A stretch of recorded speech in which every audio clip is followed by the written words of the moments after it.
τις εργασίες.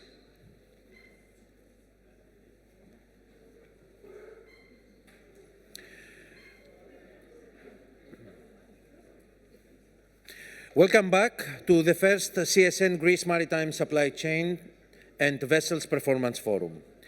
Thank you once again to the silver sponsor Acheon Acti and Arribatec Marine and the event sponsors GMCG and Palau International Ship Registry.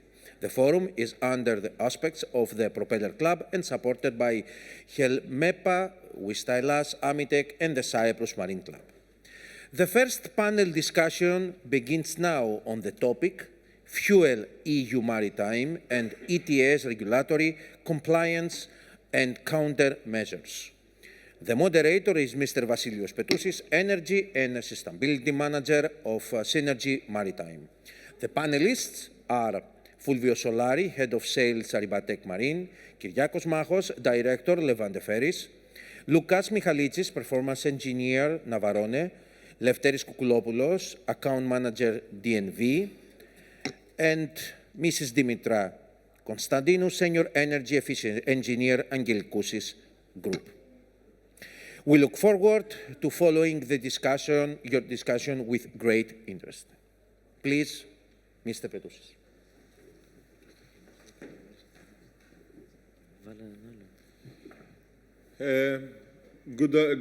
Hello to everybody. We would like once more to thank Cyprus Shipping News for organizing this excellent conference. I believe we'll be having a very interesting panel, very valid, very up-to-date. Everybody is concerned about upcoming regulation. Our everyday life includes how to handle, how to comply.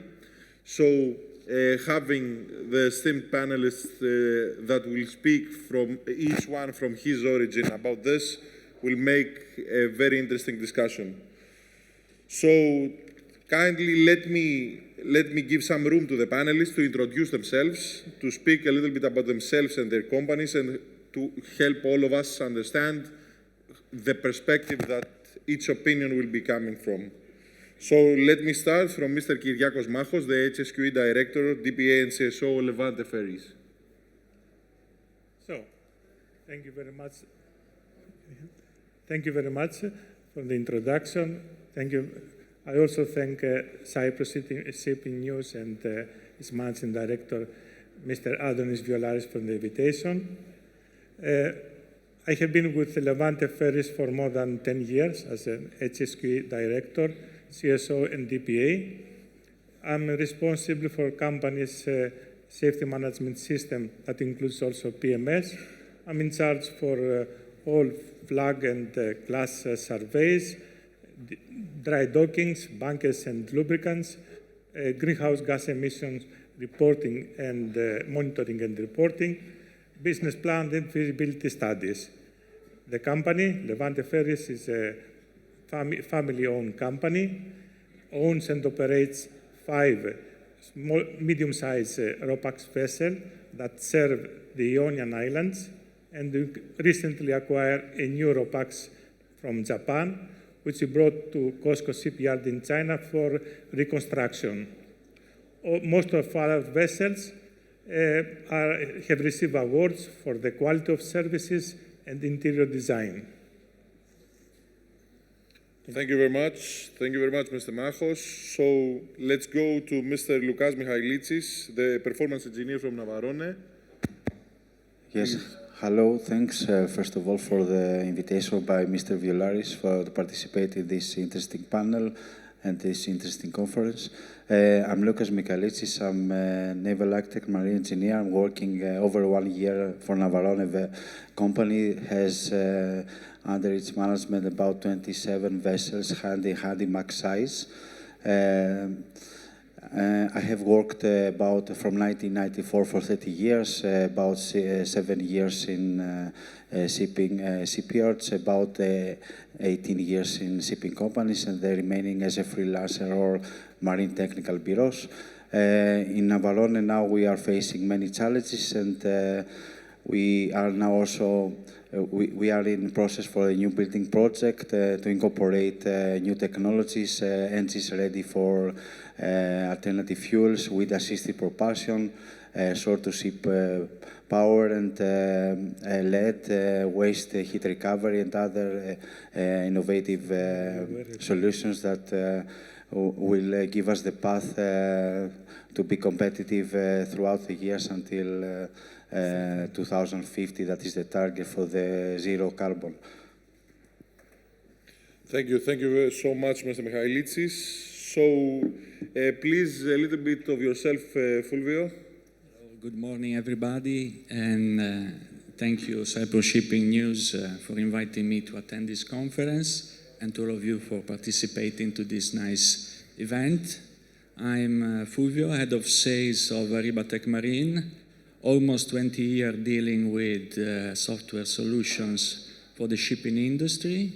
Arribatec Marine is a company with 40 years of experience in software for shipping industry, owned by a Norwegian group. We are based in Italy, Cyprus, Norway, and United States. Thank you very much. Thanks so much. Now introducing Mrs. Dimitra Konstantinou from Angelicoussis Group. Hi everyone, it's very nice to see all those familiar and unfamiliar faces. I'm Dimitra Konstantinou. I work in the Energy Efficiency Department of Angelicoussis Group. Basically, the core of our activities is the internal performance system that we have built over the years, where we collect sensor data from all our fleet and we implement performance analysis. That's it. Thanks so much, Mr. Konstantinou. And last but not least, definitely, Mr. Lefteris Koukoulopoulos from DNV. Thank you, Vasily. Thank you very much for the invitation to participate in this conference. Thanks, Mr. Violaris. My name is Lefteris Koukoulopoulos. I have been working for 6 years now in DNV, starting my path in the advisory unit, where throughout my career I have worked with energy performance and how we can make vessels to perform better, consume less, emit less. Recently, since October 2023, I have been added in the business development team of Piraeus, and with the task around decarbonization, supporting customers to comply with the regulations in the most efficient way. This is me. Thank you very much. Thanks so much. Thanks so much. So, in my opinion, we have a quite diverse panel. We'll be observing a very nice conversation. So, to start with, Mr. Mahos, how do you foresee the implementation of the greenhouse gas emission regulations and their impact to the various stakeholders? The implementation of greenhouse emission regulation is expected to have a significant impact on various stakeholders. So, high on the list are the ship owners and the operators, who will face increased pressure to adopt cleaner fuels and emission reduction technologies. This will require investing in new technologies, alternative fuels, or purchasing fuel-efficient vessels. The initial capex will be high, but in the long run, operational efficiency will offset this cost. Another important stakeholders are suppliers of traditional marine fuels, who will see a decline in the demand as ship owners will transition to cleaner technology. However, the opportunity will emerge for suppliers of low-carbon fuels, such as LNG, biofuels, hydrogen, to expand their market share. Investment in infrastructure will also be required for producing alternative fuels, and they will be crucial to meet the demand of the market. Port authorities will also need to upgrade the infrastructure to accommodate vessels burning alternative fuels, and also to provide shore power facilities to reduce emission while at berth. Naturally, This will also require significant investment from the size of the port authorities, but it could also create revenue streams and enhance the competitiveness of the ports offering such services. Port authorities may also consider offering as an incentive reduction in port fees for vessels using low-carbon fuels in order to encourage the adoption of clean technologies and fuels. Another important stakeholder are regulators and governments. Regulators will need to enforce the new regulation and ensure compliance across the industry. The governments will need to provide incentives to support the ship owners to transition to cleaner fuels and cleaner technologies. Last but not least are the passengers of RoPax vessels, the consumers and cargo owners, who are expected to see an increase in ticket prices and shipping costs, which subsequently will increase the cost of the goods. To conclude, the implementation of greenhouse gas regulations will certainly present challenges to all relevant stakeholders, but opportunities for innovation and vessel efficiency and collaboration will lead to a more sustainable maritime industry. Mr. Mahos, I totally agree that we are having in front of us a very challenging environment that will demand a lot of shifting in various ways that we operate right now. And having in front of us all this challenge or this need for improvements in the way we handle logistics, in compliance and regulation, Mr. Michalitsis, how do you think that small vessel operators will handle this requirement? The limited resources they might have, how they will be able to navigate through these challenges, given that the smaller company has much limited resources compared to a big ship owner? Well, you are correct. The small operators will face many problems. First of all, is to understand what's happening with the regulatory regime. It requires brainstorming and benchmarking. That means they have to discuss first internally what is the status, make benchmarking to see what other competitors with similar size type vessels have done so far, because there is always someone that is going ahead of the evolution and can give valuable insights for the others, what is the path for the decarbonization and what technologies and financial measures has to take in order to be compliant with all these new regulations. Of course, they have to stay informed about the updates on the regulatory regime. All the regulations are updated regularly with a new MEPC. There are many different approaches from European Union on IMO, and they are not aligned yet, so we are waiting this in the future. And of course, we have to discriminate what will be the actions that they should take. I mean, there is one axis is the financial measures, another is the technical measures that they should take. First of all, for the financial measures, they should find ways in order to merge with other companies so they can make an alliance that is stronger, and also they could make cooperations with bunker pooling companies and allocate more easily sustainable fuels, and that will mitigate the remedial penalties for ETS and FuelEU.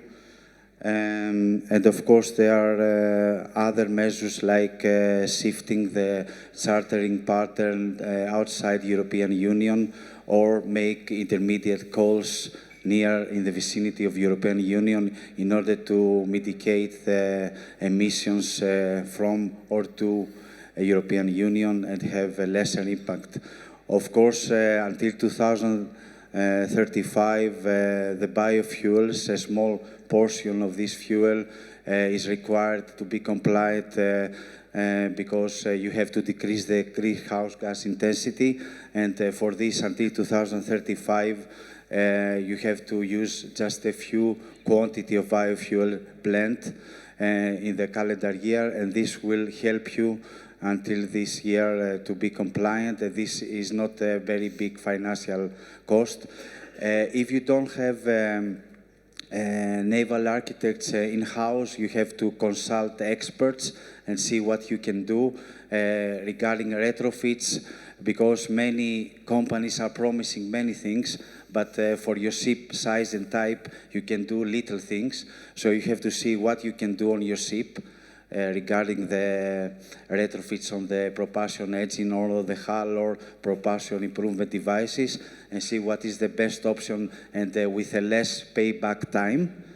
And of course, there are also additional operational measures to monitor your performance well, to have softwares that will allow you the just-in-time in port to avoid idling periods or drift around and not staying long in anchorage, optimize the voyages, seek solutions, outsourcing if you don't have the possibility in-house for monitoring the vessel performance, and make the proper actions, they make the proper decisions for the correct timing of the hull or propeller cleaning. Mr. Michalitsis, I totally agree with yourself as well. The Greek miracle is based, the Greek shipping miracle is based on ourselves working collectively, exchanging our mistakes to understand, to correct, to avoid through learning from each other. And definitely outsourcing expertise in valued and accredited stakeholders and third parties is definitely a thing that can give at least a way out to this issue that small operators face. So, talking about accredited third parties and accredited consulting, Lefteri, what advancements in technology have come along to assist the maritime industry in meeting its targets about the various regulations coming towards our path? Thank you, Vassili, for the question. And technological advancements will come because regulations are not just a measure that we need to comply. Of course, this is how we see it as a shipping industry, but behind the mindset is to push technological advancements through these regulations. So technological advancements will come at some point. In our minds, we can split them in three groups, the technological advancements. First of all is what Loukas described quite detailed, that we need technological advancements. And this can be split either in technical measures, hydrodynamic measures, and operational measures that are the shorter measures that we can all take, and they are easy and cheap to do this as a starter. And for some of them, there is a special treatment from the regulations, like the wind assisted propulsion. We see corrective factors for them. Like we need electricity from shore. If we don't take electricity from shore for a container ship or a cruise vessel after 2030, 2035, we are being called to pay a certain amount more. So efficiency through technical measures, through operational measures, will always need to come first. And based on a draft calculation, 2/3 of the target that we need to achieve the next 10, 15 years will come from efficiency and not from fuels, because fuels are not here. And with this, we pass to the second measure, which is fuels of the future. We are hearing about things about ammonia, methanol. LNG is here for the new buildings. We see it in a few new buildings like biofuels, that we can add them strategically for a certain vessel and certain years to achieve the targets. However, the long-term fuels that we hear about, green methanol, green ammonia, is not yet here. So with the first measure, we reduce fuel consumption. With the second measure, we reduce the carbon content of the fuel that we are burning through better fuels. And the last technological advancements that is here in the land-based industry, but we need more pilot projects that will come in 2024, 2025, is after-treatment technology, exhaust cleaning methods like carbon capture, that will help certain industries, certain part of the industry, maybe larger vessels, maybe vessels that will not able to bunker the better fuels. So this technology will also be here. And there is a palette of measures. There is not one measure that each stakeholder, each industry, each vessel size can select from until the difficult journey to 2040 and 2050. Totally agree that we should ensure efficiency as much as we can until a solution comes along that allow us to shift on an alternative fuel. Fulvio, what are the type of players in the current IT landscape that concern solution for ship emission monitoring? What's happening there? What are the dynamics that you observe from within? Well, I would say that the landscape is very heterogeneous. The market is very vital. I think that any of you, any shipping company now actively dealing with this topic is approached regularly by many companies, manufacturer classification societies, shipping company developing their own and then going on the market, consultancy firm, etc., etc. So high competition and a very vital market, especially now. The dynamic that I can see from within are basically very similar to the dynamics that we can witness in the adoption of new digital solution or new IT solution in the shipping industry. We have the early adopter, the precursors, let's say, that started more than 10 years ago, and there are the followers. But this very much depends also on the type of company. So if it's a small company or a big company, so we need also to differentiate of these. What I can witness dealing past year also with this kind of solution for my business activity is that all the solution tends to be very similar one to the other, making more complex than also compared to other ERP, choosing the right one for you.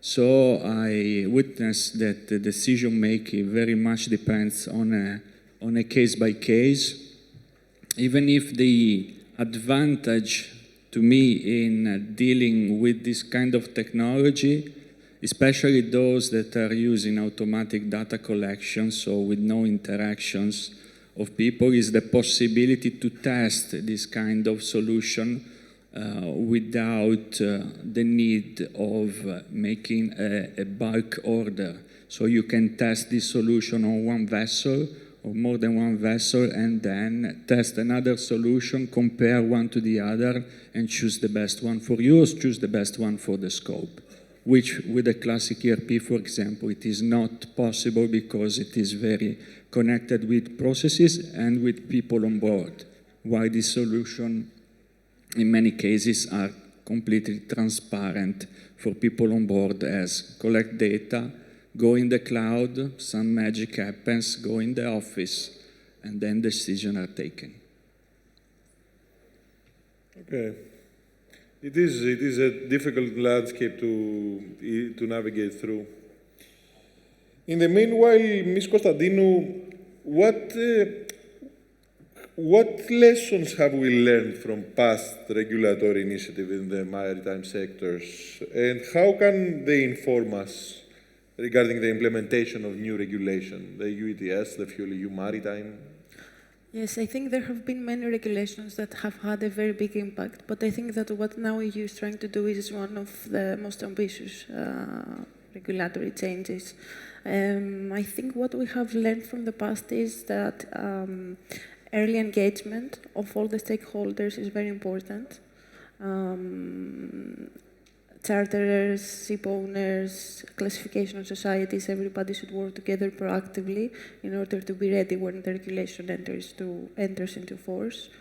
I would also say that there needs to be a flexibility and adaptability in the regulations, in the sense that the regulators should take into account the feedback that they get from the market and be agile to adapt the regulation as it goes, keeping in mind that the regulation will evolve leading to 2050, that we have the net zero target.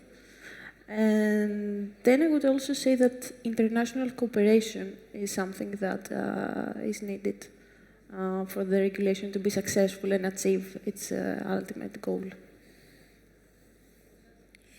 Ms. Constantinou, early preparation is definitely saving a lot of mistakes going forward.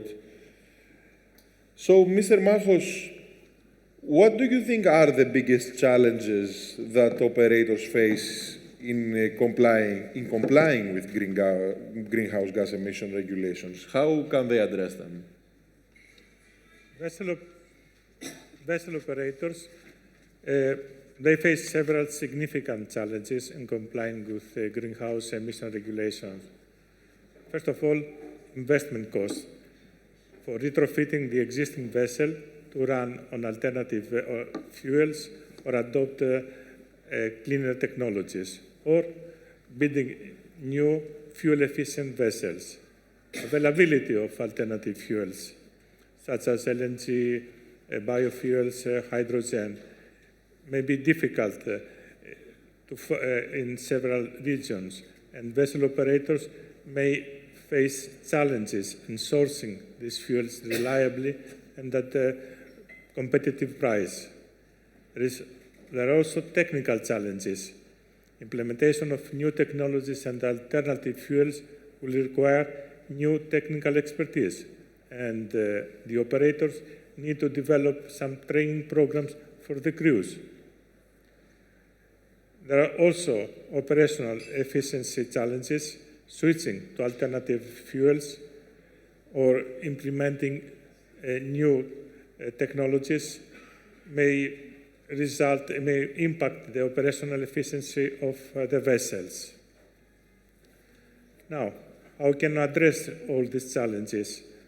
The most important is the development of a strategic plan to consider all these challenges, collaboration with industry stakeholders to face common challenges and share best practices, participation in industry initiatives and fora, like the one CSN is organizing today, to help operators stay informed on the latest developments and opportunities.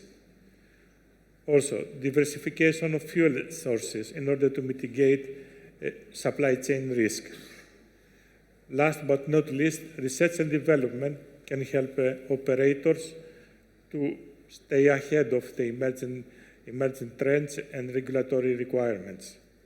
By taking all these proactive and strategic approaches, vessel operators can minimize risk and increase vessel efficiency.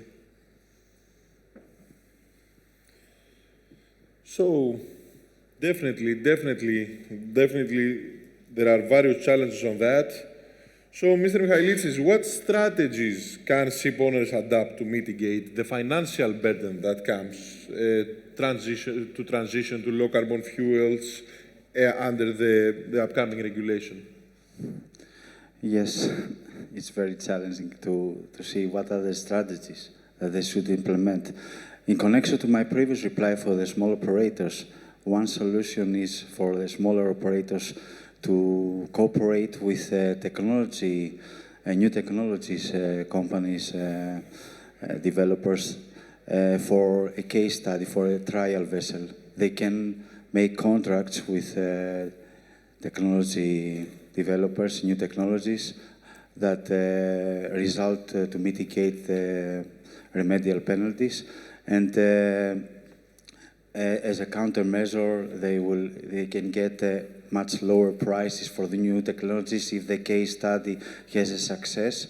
And because this case study, their trial vessel can be used for this purpose in order these new technology developers persuade and other ship owners that this technology results to big, it has a big effect on the mitigation of the remedial penalties in the following years. Of course, all the operators have to make risk assessments and see what are the financial risks, and maybe invest in insurance products that will allow them to reduce the financial impact from the volatile fuel prices or the penalties that they have to pay from the increased allowances. As we know, in the course of time, the regulations become stricter, so they can be, how can I say, somehow aligned with this path. If, for example, the greenhouse gas intensity is reduced by 2% every 5 years, they have to adopt gradual implementation, gradual use of biofuel blends or alternative fuels in order to be compliant step by step and not use biofuels in a quantity that is not beneficial for them. As we know, for ETS, it's very important to optimize the voyage, because in ETS, it's not excluded the bad weather. All the weather conditions are considered, all the consumptions at sea, at port, for the voyages that are subject to ETS. So it's very important to invest in these technologies to optimize the voyage, especially in the bad weather, to avoid weather conditions that will result to high consumption, and the just-in-time to cooperate with ports that they can accommodate this just-in-time philosophy and avoid too much idling. In general, they have to do also what the regulations allow, for example, the pooling and the borrowing from the next year, so they can avoid high remedial penalties for the FuelEU. But in general, all the optimization process of the voyage, the monitoring of the vessel performance, and the gradual implementation of alternative technologies and the correct timing for the retrofit of the engine, because most of the engines that are supplied now, that are installed for the new buildings, are fuel-ready, dual fuel-ready, but the correct time and when you will retrofit the engine, because it will require a high cost for this, it's very important. Because if you retrofit now, it does not make sense, because the alternative fuels are not available, or you have to schedule correctly, to consult experts and see what you can do in the correct timing.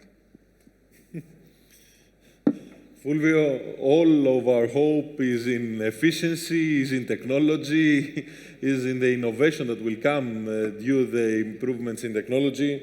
So, speaking around with various of your stakeholders and other navigation companies, which approach are they adapting? What's really happening regarding new technologies and regulation of ship emissions? I would say that depends on a case by case. I can witness also, last week I met a customer of us when they are digitalizing with us. They are ISM, they are adopting a solution for the emission. In their case, they decided to go with one provided by the Classification Society, DMV in the case specific, because they feel that they can save time and skip some steps. Some others trust of DRP providers, so one-stop shop, and go implement the solution provided by them. So it's very on a case-by-case basis. What I do not see is taking advantages of the possibility of testing. Testing the system itself, testing optimization solution with system for monitor the effectiveness of this thing, and also considering the return on investment that this morning we had a very nice presentation by Mr. Phyllis highlighting the return on investment. Adopting a SaaS is below 1 year. Investing in data collection equipment, Internet of Things, is stated a couple of years. It could be even less if you start doing optimization properly. And it is very tangible, the return that you can have compared with the adoption on other type of digital technologies, like ERPs, where the optimization is related to the time you save by operating the system mainly, while on that type of system, saving fuels is more tangible as a return on reinvestment compared to the others. So, I do not see taking advantage of this testing and comparing the various solutions, even if the ROI is very evident and achievable. But now, as also this morning we have been presented, the community is very active because of needs in following these and adopting solutions. Definitely support your message that we should test new solutions to actually compute in their benefits, learn to trust them, and learn to implement them and benefit from them. So, Ms. Konstantinou, how can the legislators, the European Union, ensure that the FuelEU and the EU ETS maritime regulation aligns with the broader climate change goals while we maintain competitive? Because we are talking about costs and costs and costs from the ship owners or the operator side. How will the European ports stay competitive with all these regulations specifically being here? And what should be done for the alignment of a universal, let's say, effort for the same goal that will not create a lack of competitiveness for our ports? Yes, I think first of all that it's very important that the targets that are set are realistic and at the same time competitive. And I think it's very important that those targets are communicated and somehow aligned and harmonized globally. This will not happen, of course, overnight, but I think that the ultimate goal of the European Union should be to somehow push for an international regime that is harmonized. I think, of course, that all the benefits, all the taxation on carbon should be invested back in making the ports or the ships greener. I think we should definitely invest in new technologies that will allow the ship owners to basically emit less. So I think all that money should go back into shipping to make it greener. And I think that the European Union should be very agile to communicate and coordinate with the stakeholders and the ship owners to take feedback from the market and take feedback from the technological landscape in order to be realistic at all times. Definitely, it needs to coordinate with other stakeholders. Definitely, we need a better alignment with IMO and the European Union. They've just acknowledged the trade and cap system implementation, which means that IMO is a little bit lacking on this, and creating a very complex environment for compliance. Lefteris, what are the potential consequences you foresee for not complying? Let's say, either out of ignorance or due small size of a company, or tax avoidance by itself being in a bad scope. What do you see as consequence of non-compliance in the regulation? This is the mentality now of the regulation. This is why regulations now, instead of monitoring an index like CII or doing some calculations, it is the first time, and the EU is having the lead on that they have tied non-compliance with economic penalties. And this is why it's gaining so much importance and focus, apart from in the past that we had performance departments monitoring all these indexes, but now owners themselves are involved in discussions and want to take part. Let's say for FuelEU, there are some methodologies to mitigate the risk. There is pooling, that the EU now leaves the window quite open, that you can pool with anyone. And we are going to see new companies that will benefit from that. They can create opportunities from that to pool good vessels with bad vessels and balance out the difference in order to minimize the risk. Now, not for vessels that still remain with a deficit in the regulation. And I'm referring now to FuelEU because it's a more challenging one. If a vessel is left consecutive years not paying the tax, it's going to be penalized more. And from what I remember, it's like a 10% increase each year if the same vessel is left without paying. So strict monitoring of your pool and playing with the vessels each year and not leaving the same vessel being non-compliant each year is the first step. Even if you continue not to pay, as in ETS, you are going to see hard measures, that even a vessel after 2 years not paying the tax, it will be denied entrance to EU ports, and not only, it may not remain only to the vessel, but also to the pool, to that the managing pool, the economic pool, whatever pools we are going to see, we may see blacklisting of this pool for EU ports. So, it is not something like CII that until now we see no hard measure. It may come in the future, but it is now tied with hard measures in order to give you an incentive to pay, a reason to pay, and then, as we discussed with the other panelists, that gather all this money and invest them back into shipping. Okay. So financial measures, commercial implications. So we need to comply, thus we need to be more efficient. That's pretty much the challenges we are facing nowadays. So I think that we have covered extensively the various parts. I hope our message is that we should communicate with each other. We should try for technological advancement. We should engage with stakeholders to get better and try to get better, and that will get us better. So, are there any questions from the audience regarding any of our panelists?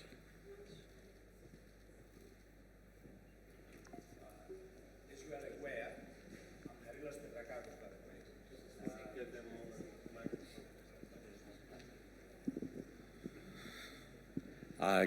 way. Good morning. I'm Kyriakos Petrakakos, for those that you don't know me. I'm involved in nuclear power, besides everything else. I understand the ETS has been formed in order to create money for research. There are, at this moment, 30 companies that are very well advanced in fusion. Don't touch fission, because there we have 150 companies. Fission in the United States has received a lot of money. Here, when we try to contact and ask about it, they said it's a limit of about $500,000. When the reality to create a fusion in order to put it on board a ship in the next 5 years, it requires $500 million, so to $1 billion. So 30 companies will require 30 billion. That is, in less than 1 month, ETS collects 30 billion. But they don't care to give it for nuclear power, or it's not nuclear power, actually fusion is not nuclear.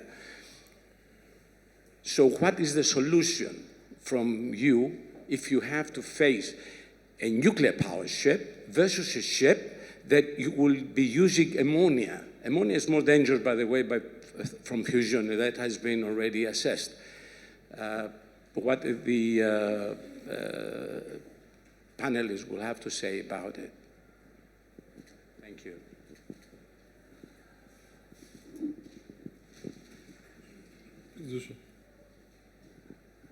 Good morning, Kyriakos.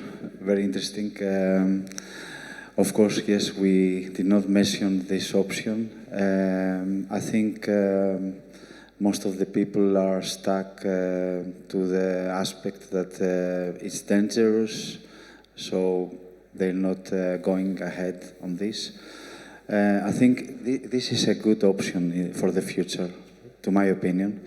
You correctly say that we have to consider this option for the future because we can see that reaching the net zero by 2050 is very challenging, and we have to see all the possibilities. Of course, there is no much knowledge spread around because most of the people discuss for retrofitting of the engines for methanol, for ammonia, as you said, but they're not discussing at all this topic. I don't know if it's a topic that is, I think it's a hot topic that we should start to discuss about it and see what are the possibilities depending on the ship type and size and what we can do in the future for this to safeguard that these technologies will be adopted with safety and somehow eliminate the fears and all these problems that we see in the mindset. But I guess there are also some kind of interest that is not allowing this, and they prefer somehow to go first to other alternative technologies step by step and see what what will be done in the future, and maybe if there's no space, they cannot meet the targets, the revised strategy, they will be forced to adopt these technologies. Yes, please. Okay, my question is if you're all aware of the international bunker. First of all, my name is Irene Otias. I've been a fuel trader for 20 years, and I had my own business, which I just sold to Sing Fuels Singapore. They're fuel traders. And I'm also a very active member of the International Bunker Industry Association.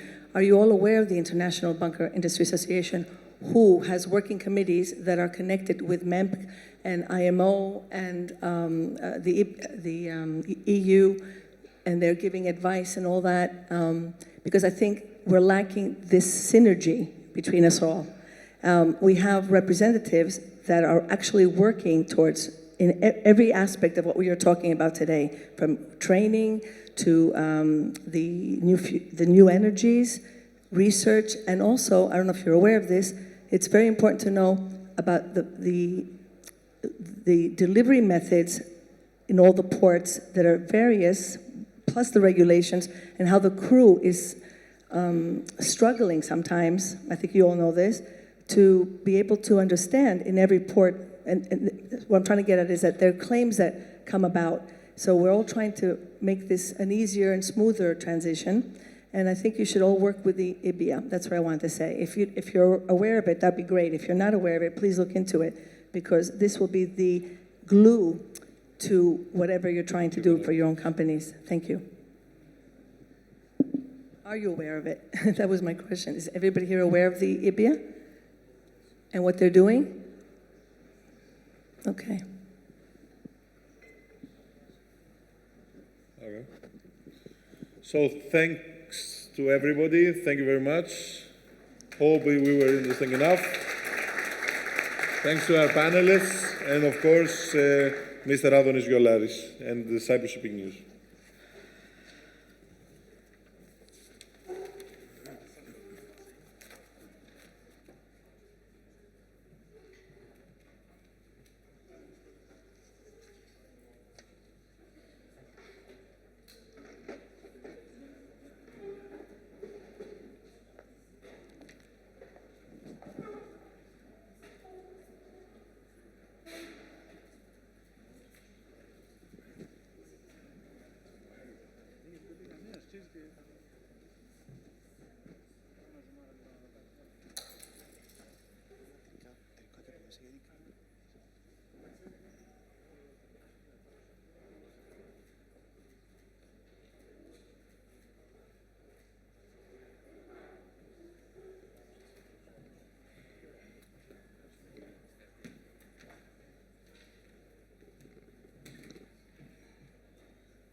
We have now completed the first session of the Conference on Vessels Performance.